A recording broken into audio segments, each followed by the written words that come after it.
Minha segunda M7 Pro começou a dar um defeito bem estranho nas impressões. As peças saíam com marcas, buracos, riscos e falhas sempre nos mesmos lugares. No começo eu até achei que fosse a película ACF do VAT. Então troquei a película, fiz novos testes e nada resolveu.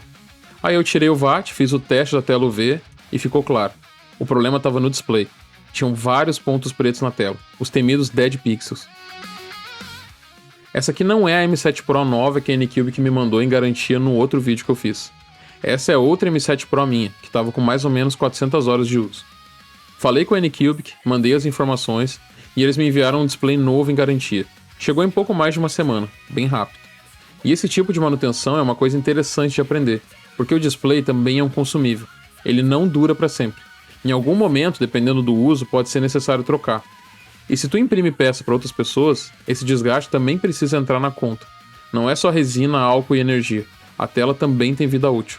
Então, nesse vídeo, eu vou te mostrar como foi a troca do display da minha M7 Pro, os cuidados que eu tomaria de novo e principalmente os erros que tu pode evitar e que eu cometi. Se tu quiser ver o outro vídeo da M7 Pro que a Anycubic me mandou em garantia, eu vou deixar no card aqui em cima. A M7 Pro não é difícil de abrir, mas tem bastante cabo, bastante conector e algumas peças que parecem simples, mas que se tu montar errado pode te dar uma dor de cabeça enorme. A primeira dica é grava ou tira foto de tudo antes de desconectar. Mesmo que tenha diagrama na internet, que eu inclusive vou colocar no vídeo, ou até o wiki da Anycubic, que é super completa, tua impressora pode ter alguma pequena diferença.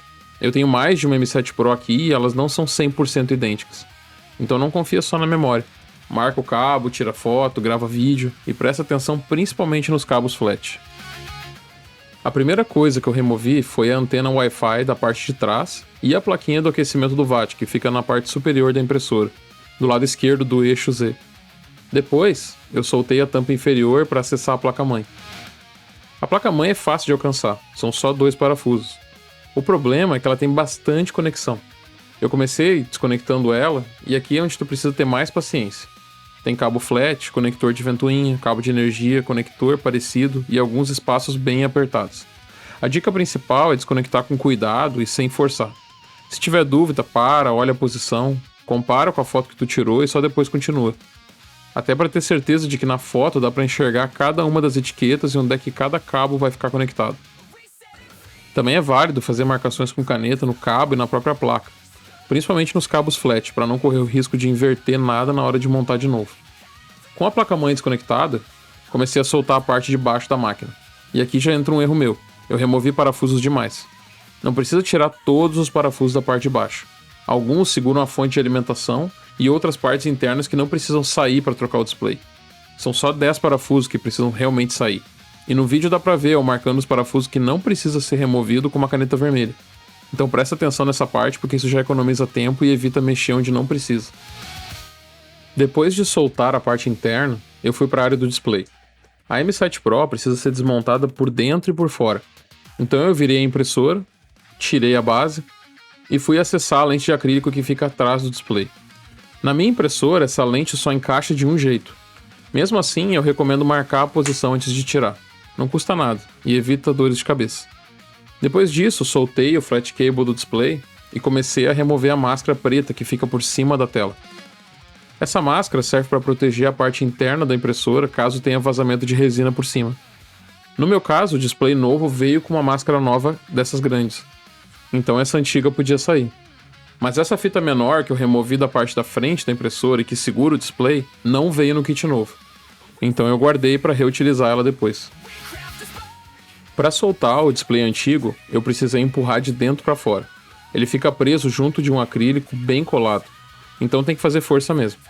Aqui eu cometi outro erro pequeno, eu não olhei tudo que tinha na caixa antes. O kit vem com uma ventosa, e eu podia ter usado ela para segurar o display com mais segurança. Não é obrigatório, mas teria facilitado. Depois que o display saiu, eu limpei a fita dupla face antiga ao redor do encaixe usando um estilete com cuidado, para preparar a área para a fita nova. O display novo veio com um acrílico novo e fita dupla face nova. Eu apliquei a fita, encaixei e colei o acrílico novo. E depois coloquei o display na posição certa. Tem uma indicação de lado no próprio display. No meu caso, a parte com a etiqueta de texto ficava virada para cima, apontando para mim. Também tem a abertura correta por onde passa o conector. Então se tu observar com calma, ele encaixa sem muito mistério. O meu display não ficou colado diretamente no acrílico como eu achei que ele ia ficar. O que segura tudo no lugar é a fita menor que eu guardei antes e a máscara preta que vem por cima de tudo. Então aqui o importante é alinhar bem para deixar o display reto no lugar. Depois do display no lugar, colei a máscara preta nova e essa máscara também vem com uma película protetora por cima. Eu removi essa proteção depois de aplicar, porque com ela fica mais difícil acertar os furos do VAT. Aproveitei também para colocar os parafusos do VAT só um pouco, para já deixar no jeito para parafusar depois, porque a máscara nova sempre tem um pouco de resistência e o furo não é exatamente do mesmo tamanho da rosca desses parafusos. Depois, apliquei a película de proteção no display. Usei a espátula plástica da própria impressora para ir empurrando e evitar bolhas. Só deixei o plástico de proteção da película para remover no final, antes de colocar o VAT. Assim eu evitava de arranhar a película nova enquanto eu ainda estava montando a impressora. Com o display instalado e o cabo passado, conectei o flat cable e recoloquei a lente de acrílico. Aqui tem uma peça preta que ajuda a guiar o flat cable e evita que ele dobre ou fique no caminho da lente. Na minha impressora, o lado liso dessa peça fica apontado para o cabo flat. Depois veio a parte mais chata, encaixar a base de volta. Tem muito cabo ali dentro, então é quase um cable management de PC Gamer. Tem que ir ajeitando tudo para não ficar nada esmagado, forçando ou no caminho dos encaixes da base. E cuidado para não esquecer cabo dentro da impressora. Isso aconteceu comigo. Eu estava tentando montar a placa e percebi que tinha um cabo faltando. Ele tinha ficado lá dentro e eu precisei abrir de novo para puxar. Então antes de fechar tudo, confere se todos os cabos estão acessíveis. Depois que a base estava no lugar, voltei para a placa-mãe. E aqui eu recomendo seguir foto, vídeo ou diagrama. E eu vou deixar o esquemático dessa placa na tela, porque é muito mais fácil entender olhando assim do que tentando adivinhar pelo vídeo. O que eu fiz foi puxar os cabos para cima e ir conectando de cima para baixo, numa ordem que não me atrapalhasse. Os pontos principais de atenção são os cabos flat, para não inverter, conectores parecidos e os cabos dos coolers, que são iguais, mas eles têm etiqueta. Na minha impressora, pelo menos, ficam alguns conectores vazios na placa mesmo, sem nada conectado. Então não é necessariamente um erro, mas é bom comparar com a referência antes de ligar. Depois disso, prendi a tampa da placa, recoloquei os dois parafusos e também conferi a chave de voltagem da impressora. Ela tem uma chave bivolt embaixo. Às vezes a gente esbarra sem perceber, então vale a pena dar uma olhada antes de ligar. Antes de fechar tudo com todos os parafusos, eu fiz um teste. Prendi a base só com 2 parafusos, porque se desse algum problema eu não queria desmontar tudo de novo. Liguei a impressora e fiz o teste de exposição. Esse era o teste principal, porque o problema estava justamente no display.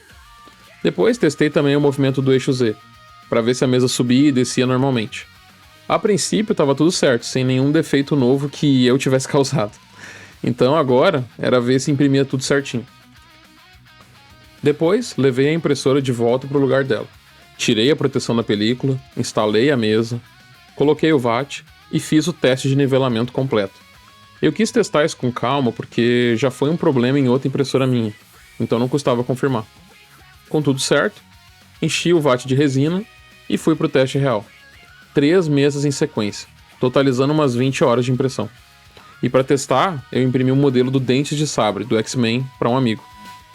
E já aproveitando, comenta aqui no vídeo qual o personagem favorito de vocês da Marvel, DC, enfim, um super-herói que vocês querem que eu faça. Porque tá aí uma coisa que eu nunca pintei, por incrível que pareça. No fim, deu tudo certo. Todas as 3 mesas de impressão depois da troca saíram perfeitas, e não apareceu mais aquele defeito de dead pixel. As peças saíram limpas, sem buracos, sem marcas repetidas, e a impressora voltou para o fluxo normal de trabalho. Então, resumindo, trocar o display da M7 Pro não é nenhum bicho de 7 cabeças, mas também não vou dizer que é super tranquilo. Tem que ter calma, tirar fotos para consultar depois, prestar atenção na placa-mãe principalmente, e alinhar bem o display antes de colar ele definitivamente. E lembra, display é consumível. Mesmo que a impressora dure muito tempo, a tela tem vida útil menor. Para mim, no ritmo que eu trabalho, daria uns 2 anos mais ou menos. Então em algum momento essa troca pode fazer parte da manutenção da tua máquina. Se esse vídeo te ajudou, deixa o like, se inscreve no canal e comenta se tu já teve que trocar o display de alguma impressora de resina. Até o próximo vídeo e falou!